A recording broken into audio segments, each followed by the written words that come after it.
یہ بہلول بھی اسی قبیلے کا فرد تھا، دجلہ کے کنارے مٹی کے گھروندے پاؤں پہ بناتا ہے اور انہیں مسمار کر دیتا ہے۔ وہ کبھی آپ نے دیکھا ہوگا کہ بچے ریت میں اپنا پاؤں رکھ کر کے اوپر سے ریت تھپک لیتے ہیں اور پھر پاؤں ہولے سے نکال لیتے ہیں، بچ جائے تو بڑے خوش ہوتے ہیں، اور جب کھیل ختم ہو جاتے تو اسے گرا دیتے ہیں اپنے ہاتھوں سے۔ بہلول بھی اسی شغل میں لگا ہوا ہے۔ بہلول یہ کام کر رہا ہے، گروندے بناتا ہے گراتا ہے، گروندے بناتا ہے گراتا ہے۔ بادشاہ گزرا، پوچھا بہلول کیا کر رہے ہو؟ ہنس کے کہا جنت کے مکان بنا رہا ہوں۔ کہا بیچتے ہو؟ ہاں بیچتا ہوں۔ کتنے کا؟ 10 روپے کا، سیل لگائی ہوئی ہے۔ بادشاہ مسکرا کے گزر گیا، دیوانہ ہے، مجنوں ہے، اپنی موج میں لگا ہے۔ پیچھے سے ملکہ زبیدہ بھی آ رہی تھی، اس نے بھی دیکھا، کہا بہلول کیا کر رہے ہو؟ کہا جنت کے مکان بنا رہا ہوں۔ کہا بیچتے ہو؟ ہاں 10 روپے کا بیچتا ہوں۔ 10 روپے بادشاہوں کے لیے کیا ہوتے ہیں؟ 10 درہم نکالے، اس کو دیے، اس نے دریائے دجلہ میں پھینک دیا۔ فقیر اتنی دیر تک فقیر نہیں بنتا، داتا صاحب فرماتے جب تک مٹی کا ڈھیلا اور سونے کی ڈلی اس کی نظر میں برابر نہیں ہو جاتا۔ اور ایک مکان کے گرد، ایک وہ گھروندے کے گرد دائرہ لگایا، کہا یہ تیرا ہوا۔ ملکہ گزر گئی، بادشاہ بھی چلا گیا۔ شام کو اپنے محل میں پہنچے، بادشاہ سویا، منظر جاگا کہ حشر کا دن ہے، پھر جنت کا منظر ہے، جنت میں بڑے بڑے خوبصورت مکان ہیں۔ ایک مکان تو بڑا ہی اچھا لگا، تو جی چاہا کہ اس مکان کو دیکھوں۔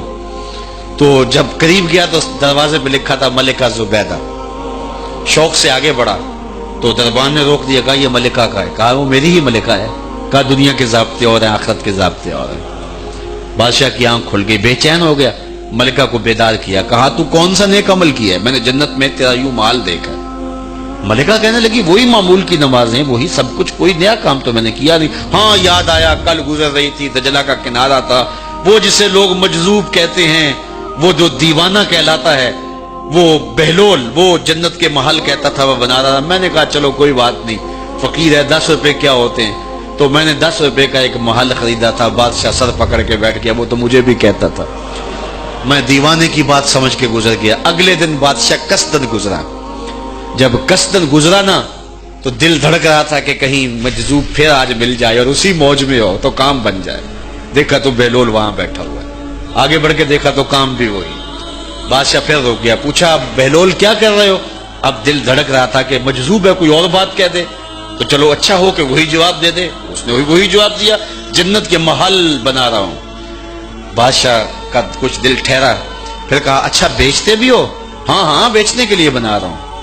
بادشاہ ادھر جیب میں ہاتھ ڈال رہا ہے اور ادھر پوچھ رہا ہے کتنے کا؟ کہا آدھی حکومت لگے گی۔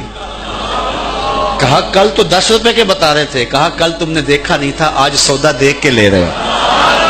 اللہ تعالیٰ ارشاد فرماتا ہے انما تنذر من اتبع الذکر وخشی الرحمن بالغیب، جو ان ڈٹھے سودے کرتے ہیں، جو بغیر دیکھ کے کرتے ہیں۔ اچھا چلو ایک خوشخبری میں آپ کو بھی سناؤں، اور وہ خوشخبری رسول اللہ کی زبان سے۔ حضور نے فرمایا طوبی لمن رآنی وآمن بی وطوبی 7 مرات من لم یرانی وآمن بی۔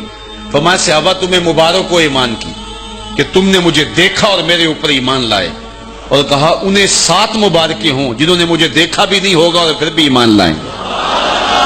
انما تنذر من اتبع الذکر وخشی الرحمن بالغیب فبشرہ بمغفرۃ واجر کریم۔ ان کو بشارت دے دیجئے بڑی عزت والے اجر کی اور خوشخبری بھی۔ تو جس اجر کو میرا رب بھی کریم کہہ رہا ہے وہ اجر کیسا ہوگا؟ تو یہاں تو لہجہ دم توڑتا ہے اور الفاظ ساتھ نہیں دیتے کہ اجر کریم کی کیا تعریف کریں جس اجر کو میرے رب نے بھی کریم کی صفت سے موصوف کر دیا ہے۔